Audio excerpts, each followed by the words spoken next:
My name is Patricia Allingham Carlson, and this is my video, Fog by the Neshaminy.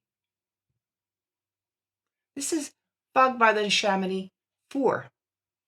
I've done this particular theme or idea 3 previous times, and each time I really enjoyed painting this kind of atmospheric scene. I looked outside one morning and the fog was laying very, very heavily in my area. My first thought was, that's going to look really interesting. Maybe I should get some photographs to paint. So I got in my car, took my camera, and drove 5 minutes to a nearby park. I walked around the park, found pictures of trees off in the distance that were almost whited out. It was silent, it was quiet. It was a really interesting experience, and I took probably about 50 pictures that day. Later, when I had nothing to paint, I pulled that photo album out and I started having some fun with it. I would encourage you to take a walk or take a ride anytime you saw something interesting that you'd like to paint. All right, let's paint.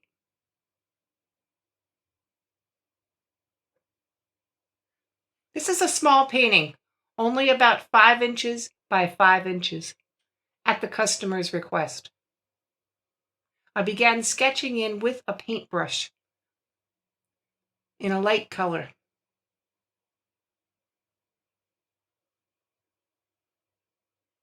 I find sketching with a paintbrush works better for me than a pencil sometimes. It makes me feel maybe a little bit more free. Off to the side of my small piece of paper, you can see I'm experimenting with some colors that I want to use.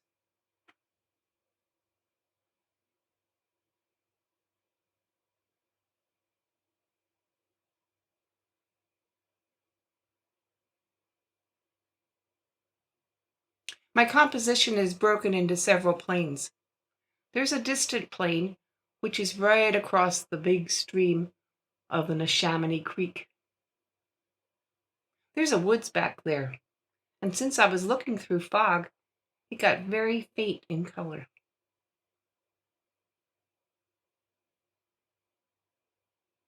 So the first thing I'm painting is the background. I wet it down, I put down the different colors I envisioned, and drew in some basic tree forms. I allowed them to be very blurry. At the base of these forms, I put in some darker colors, because that's where most woods are the darkest, is at the base where they join the ground, and are most heavily shadowed. Now, one thing about watercolor and how we know it's going to fade as it dries is that it works very well for fog scenes, because as you put down your colors and allow them to blur out, they might just fade to the exact right amount for a fog scene. In any case, the photos I took were mainly black and white and gray, but if I squinted my eyes just a little bit, I could see a touch of burgundy here or there. I could see a touch of blue. In some areas where the trees were just thinking about getting some leaves for the early spring, they were turning a little red or a little bit gold. So I exaggerated the colors that were there to some degree to make my painting look a little bit more magical. And that's how I got these colors.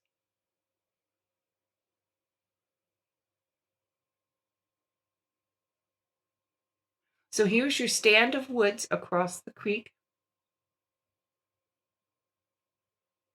I put the colors down. I'm trying to allow them to remain separate and yet mute them down to the point where they're believable.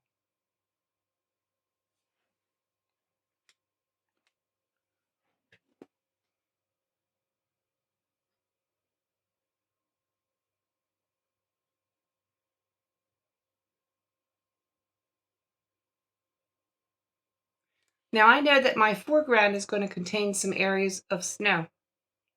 So I'm blocking off that foreground area as I splatter and add additional colors to the background trees. So I don't want to get any splatters on it.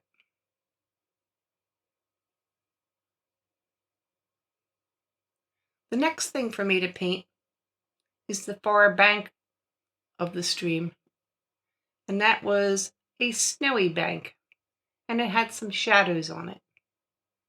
Now anything I do at this point will be sort of blurry, and even in my reference photo it was sort of blurry, and yet just making it plain white would be a little boring, so I'm adding the little bits of shadows that I see in the snow across the stream.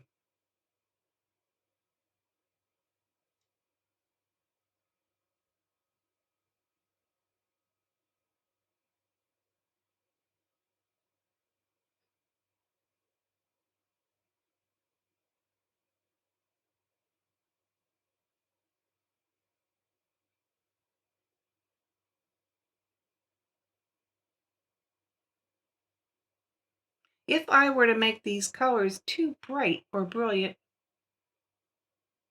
or too dark even, I can always lift them. But I also know they're going to fade as they dry.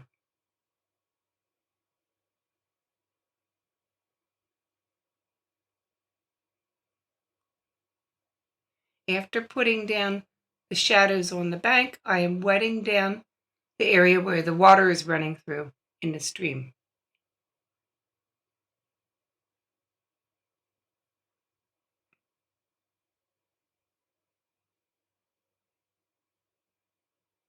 Looking carefully, excuse me, looking carefully at my reference photograph, I see a little bit of color in the foreground of the water, so I'm adding that now.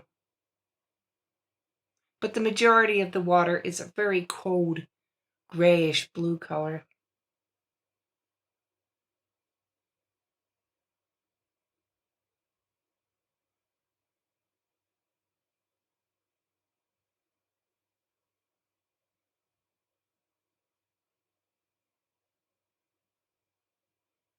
I put the color down in a strip, get a wet brush and paint right next to it to allow it to flow on down. Where it doesn't want to flow by itself, I'm encouraging it.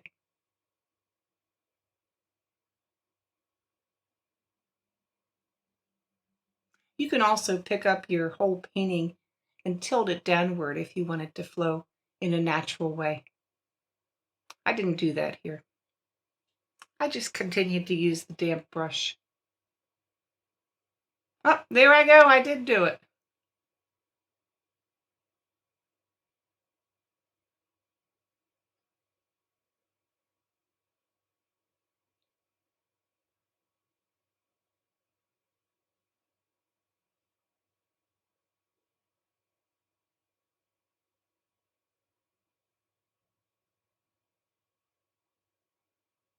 Now you know what would happen if I let that yellow ochre run into that indigo that I just painted. And that's that I would have some nice patches of green in my water, which I was not looking for. So I have to be a little careful about that. Time to let it dry a bit.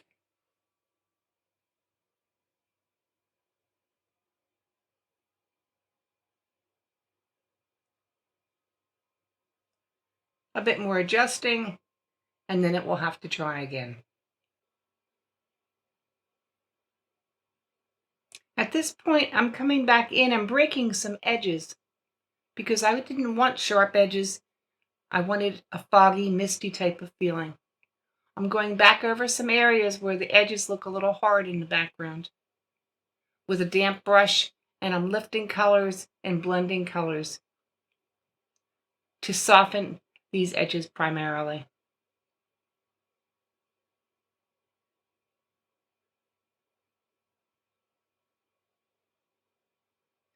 And now I'm moving into the foreground. The foreground in my photograph had two prominent trees. I've noticed that where the trees grow in a snowy area, they tend to be warmer at the base and melt some of the snow, which is interesting. So I start out by making these melted areas.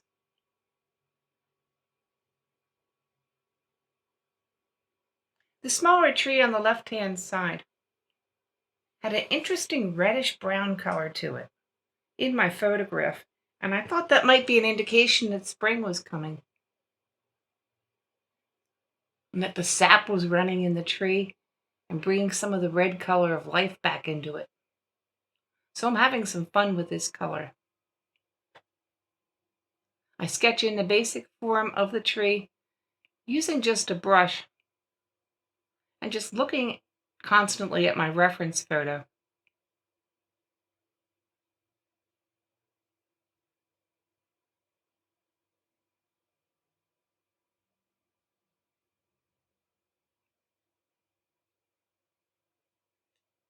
There were several other trees along the bank, just below the dip of the snowbank area, and I had put them down first.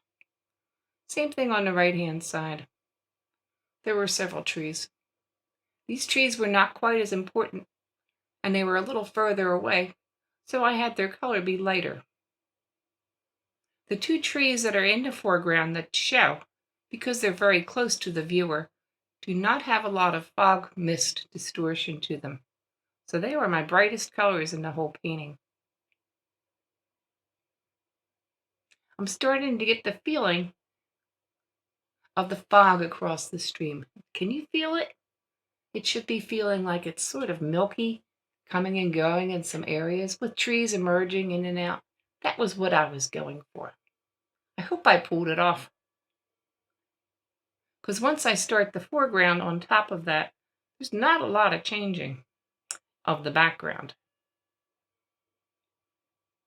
And here comes the big old gnarled tree. That is my other foreground player. This tree was quite dark in the damp, misty fog.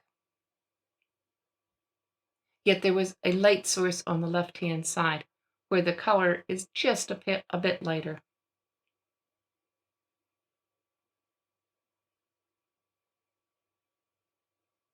The gnarled up form of the older tree was interesting as well. There were several additional branches that were in this tree that I did not choose to include. It's a small painting, and I did not want to overcrowd it. I tried to include the essential areas only. Now, going back over the tree several times is necessary to cover the background showing through it. And I'll have to do it again before I'm done.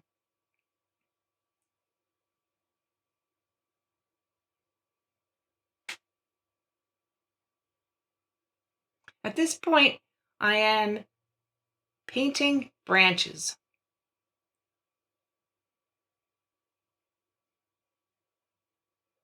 Branches that grow backward toward the stream are going to be lighter because they're actually affected by the fog.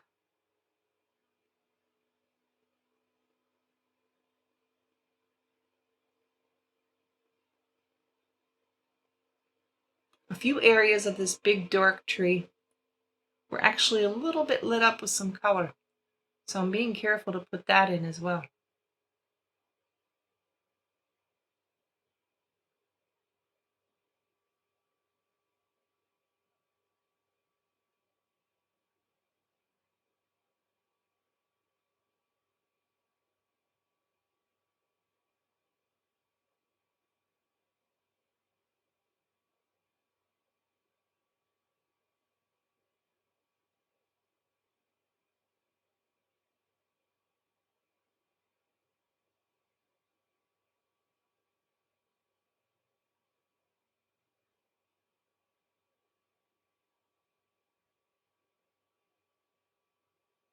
Do you like painting trees?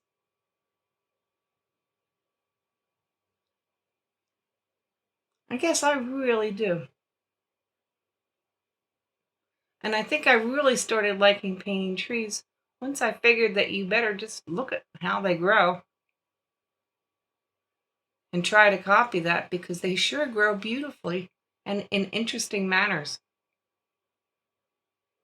If you try to paint what you think they look like, they're generally not as interesting.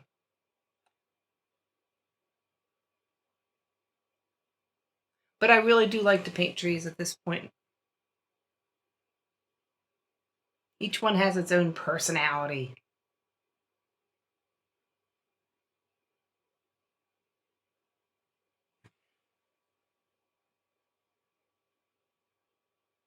I continue to work on these branches for quite some time. 1808, skip ahead.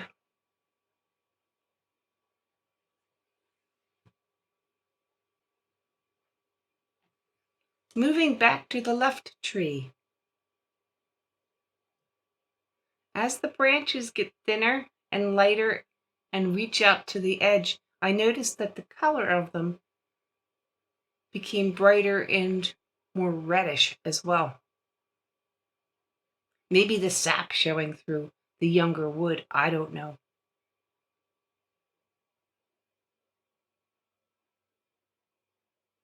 But I liked how that looked, and I also like joining the branches when I have 2 or 3 dominant trees.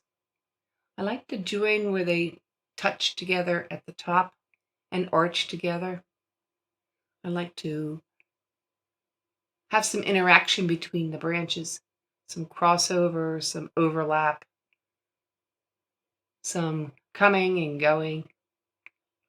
I think it sort of integrates the painting when you overlap and integrate some of the major trees in it, in the canopy where the branches meet overhead.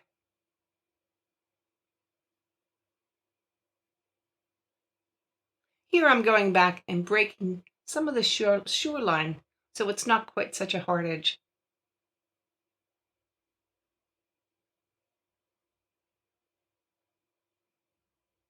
Which will help to enhance that foggy feeling.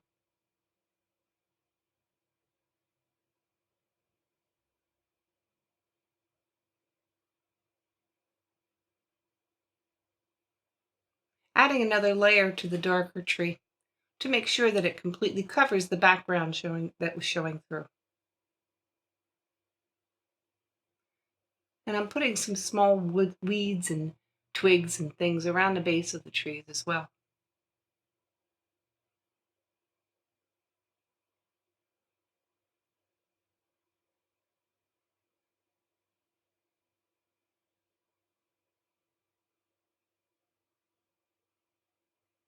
Coming back to the foreground, this is a park where many people walk, even in the winter. So I'm breaking up the snowy expanse a little bit with some suggestions of footprints or scuffle, soft shadows that are primarily being done with grays and a lot of water. I think that makes it look more natural than pure white, untouched snow, particularly at Kemper Park, which a lot of people in this area use.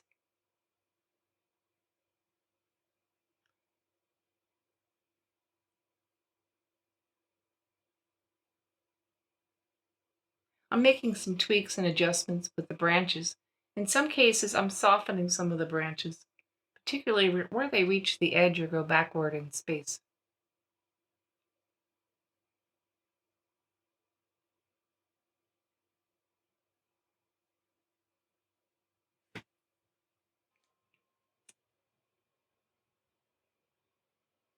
Now I'm using my paper, blocking off areas to see where the final crop is going to be.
bringing out some color in some of the smaller branches. Glazing these little branches over and over again becomes quite tedious, but it's necessary if you want to keep the delicacy and get the color build up a little bit.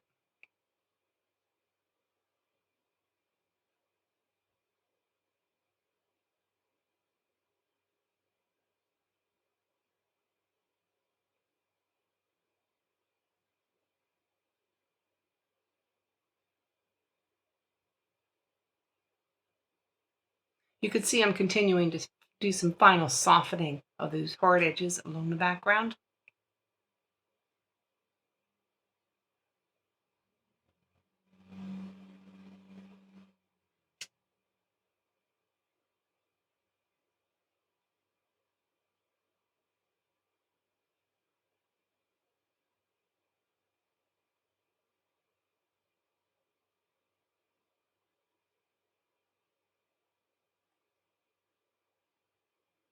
And I'm blocking off where the final painting will be cropped again.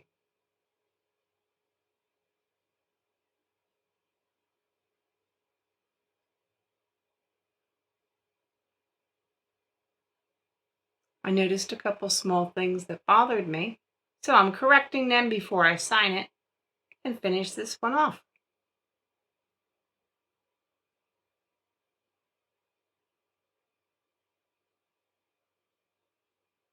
When I'm painting such a very small painting, I want to make sure that my signature is very small too. It needs to fit in and look appropriate for scale and proportion.